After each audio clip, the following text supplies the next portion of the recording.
heart of the hurricane. The howling wind tore at Amara's raincoat as she squinted through the torrential downpour, her heart pounding in her chest. At 29, she had seen her fair share of storms growing up in coastal Florida, but Hurricane Elias was a monster unlike any other. The Category 5 hurricane had sent most of Palmetto Shore's residents fleeing inland, leaving behind a ghost town of boarded-up homes and deserted streets. But Amara Wilson wasn't most people as a paramedic. She had sworn an oath to help those in need, and right now, someone desperately needed her. The emergency alert on her phone had been clear. A 12-year-old boy was trapped alone in the Blackwood mansion, the sprawling estate that loomed over the shoreline like a modern-day castle. "You're insane, Amara," her colleague Jake had shouted over the howling wind when she announced her plan to attempt a rescue. "The roads are flooded. Trees are coming down everywhere. It's suicide." Maybe it was. But as Amara gripped the steering wheel of her old Jeep, she couldn't shake the image of a terrified child huddled alone in that massive house, watching as the ocean threatened to swallow everything. The Blackwoods were old money, the kind of family that summered in the Hamptons and wintered in Aspen. Their son, Oliver, attended the same private school where Amara's mother had worked as a janitor for 20 years. She had seen the boy once or twice, a quiet, bookish kid who always seemed a little lost in the shuffle of his family's glittering social life. Now, that same boy was in mortal danger, and not a single soul had been willing to brave the storm to save him. Not the police, not fire and rescue, not even the boy's own parents, who were reportedly stranded at a charity gala in Paris. Rich or poor, a child is a child, Amara muttered, gritting her teeth as she swerved to avoid a fallen palm tree. The wind buffeted her Jeep, threatening to send it careening off the road with each gust. Rain lashed at the windshield, reducing visibility to mere feet. As she approached the gated community where the Blackwood estate stood, Amara's radio crackled to life. "Wilson, this is dispatch. We've lost contact with the Blackwood residents. Last report indicated rising water levels in the lower floors. You need to abort this mission immediately. Do you copy?" Amara's hand hovered over the radio. Every instinct screamed at her to turn back, to seek safety. But then she thought of Oliver, alone and afraid as the storm of the century raged around him. "Negative dispatch," she replied, her voice steady despite the fear churning in her gut. "I'm almost there. I'm going in." The gates of the Blackwood estate loomed before her, twisted and mangled by the force of the wind. Amara took a deep breath, steeling herself for what lay ahead. She had no idea if she could reach Oliver in time, or if they could both make it out alive. But she knew one thing for certain: she had to try. With a silent prayer, Amara gunned the engine and plunged into the heart of the storm, determined to save a child that the world had forgotten. The Jeep lurched forward, tires spinning against the flooded pavement as Amara navigated the winding driveway leading to the Blackwood mansion. The imposing structure loomed ahead, its windows dark, save for a single flickering light on the 3rd floor. Amara's heart leapt. A sign of life. As she neared the house, a massive oak tree groaned and splintered, its ancient trunk giving way to the relentless wind. Amara swerved hard, narrowly avoiding being crushed as the tree crashed down mere inches from her vehicle. The Jeep fishtailed, and for a heart-stopping moment, Amara thought she would lose control. But her years of emergency driving training kicked in, and she managed to right the vehicle, her knuckles white on the steering wheel. Finally reaching the mansion's grand entrance, Amara threw the Jeep into park and leapt out, immediately buffeted by the full force of the storm. Rain pelted her face like tiny needles as she fought her way to the ornate front doors. her medical bag clutched tightly to her chest. "Oliver!" she shouted, her voice nearly lost in the howling wind. "Oliver Blackwood, can you hear me?" No response came from within the darkened house. Amara tried the door handle, finding it locked. Without hesitation, she grabbed a piece of broken statuary from the wind-ravaged garden and smashed through one of the elegant glass panes, reaching in to unlock the door. The foyer was a scene of eerie calm compared to the chaos outside. Amara's flashlight beam cut through the darkness, revealing toppled furniture and puddles of water seeping in from every crack and crevice. The air was thick with the smell of mold and sea spray. "Oliver," she called again, her voice echoing through the cavernous space. "It's Amara Wilson. I'm a paramedic. I'm here to help you." A faint cry from upstairs answered her call. Amara's heart raced as she bounded up the sweeping staircase, taking the steps 2 at a time. On the 3rd floor, she found a door, slightly ajar. That same flickering light spilling out from within. Pushing the door open, Amara's breath caught in her throat.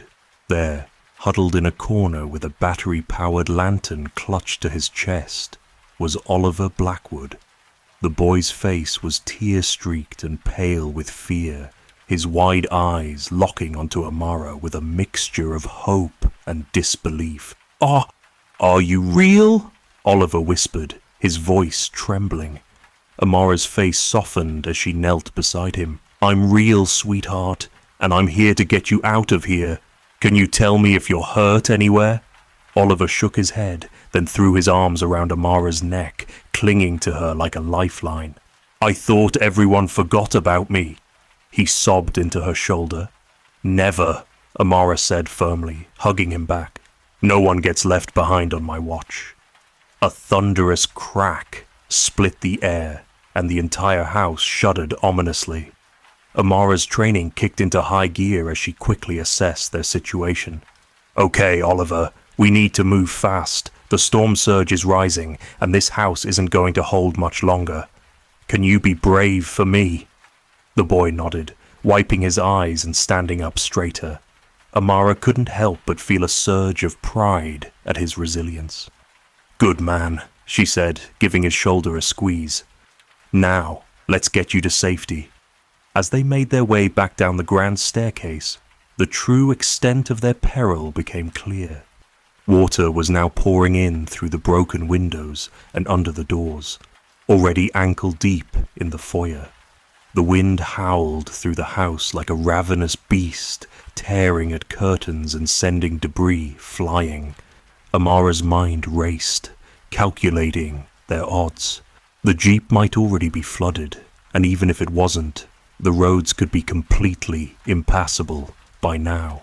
They needed higher ground, and fast. "Change of plans, Oliver," Amara said, her voice steady, despite the fear gnawing at her insides. "We can't risk the roads.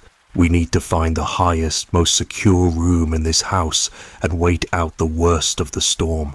Oliver's eyes widened, but he nodded bravely. "There's an attic," he said. "It has a big window that faces away from the ocean. Maybe we could go there." "Perfect," Amara replied, impressed by the boy's quick thinking. "Lead the way." As they climbed to the top floor, Amara's mind whirled with contingency plans. She mentally inventoried the supplies in her medical bag, grateful for her habit of overpacking. They had water, some energy bars, basic first aid supplies, and her emergency radio. It would have to be enough. The attic was dusty but dry, with sturdy wooden beams supporting the roof. Amara helped Oliver push an old dresser in front of the door for added protection, then set about creating a safe corner with some old blankets and pillows she found in a trunk. As they settled in, the full force of Hurricane Elias unleashed its fury on Blackwood Mansion. The wind screamed and battered at the walls, and Amara could hear the sickening crack of trees being uprooted outside. She pulled Oliver close, trying to shield him from the terrifying sounds. "We're going to be okay," she said, as much to reassure herself as the boy. "Help will come as soon as the storm passes." But as the night wore on and the water continued to rise, a gnawing doubt began to creep into Amara's thoughts. Had she made the right call? Should they have risked the roads after all? The what-ifs tormented her, but she forced them aside. She had made her decision based on her best judgment, and now all they could do was hold on and hope Amara's hand tightened around her radio. The emergency channels had gone ominously silent hours ago. She knew that meant the storm was far worse than anyone had predicted. They were truly on their own now. As Oliver finally drifted into an exhausted sleep beside her, Amara stared out the attic window at the raging tempest beyond. The weight of responsibility pressed down on her shoulders like a physical force. This child's life was in her hands, and she had to find a way to get them both through this alive. With grim determination, Amara began to formulate their next move. Come hell or high water, quite literally, she would see Oliver safely through this ordeal. It wasn't just her job anymore. It was a promise she had made to herself and to this brave young boy who had been forgotten by the world. As the storm raged on, Amara kept her vigil, ready to face whatever challenges the dawn might bring. The hours crawled by, each gust of wind and crash of thunder a reminder of their precarious situation. Oliver stirred fitfully in his sleep, and Amara gently soothed him, her eyes never leaving the window. Just before dawn, the wind began to subside, though the rain continued its relentless assault. Amara's radio crackled to life, startling her. Through the static, she heard fragments of emergency broadcasts. Relief washed over her. The outside world hadn't forgotten them after all. As the first grey light of morning filtered through the window, Amara gently woke Oliver. "We made it through the night," she said with a tired smile. "Now we need to signal for help." Together, they cautiously made their way down from the attic. The mansion had weathered the storm, but water lapped at the ground floor, and debris littered every surface. Using sheets from the bedrooms, they spelled out help. On the balcony of the master bedroom, high enough to be seen from the air. Hours passed as they waited, rationing their remaining supplies. Amara kept Oliver's spirits up with stories and simple games, all while listening intently for any signs of rescue. It was mid-afternoon when they heard the distant thrum of helicopter blades. Amara's heart leaped as she saw the Coast Guard chopper approaching. She and Oliver waved frantically from the balcony, and soon the rescue team was winching down to them. As they were lifted to safety, Amara held Oliver close. "You are so brave," she told him, her voice thick with emotion. "I'm so proud of you." From the air, they could see the full extent of Elias's devastation. The coastline was transformed, homes and roads submerged or washed away. But amid the destruction, Amara felt a fierce pride in the resilience of the human spirit and the dedication of first responders like herself. At the emergency shelter, as medical staff checked them over, Oliver clung to Amara's hand. "What happens now?" he asked, his eyes wide with uncertainty. Amara squeezed his hand reassuringly. "We'll find your family, Oliver, and until then I'll be right here with you. We're in this together, remember."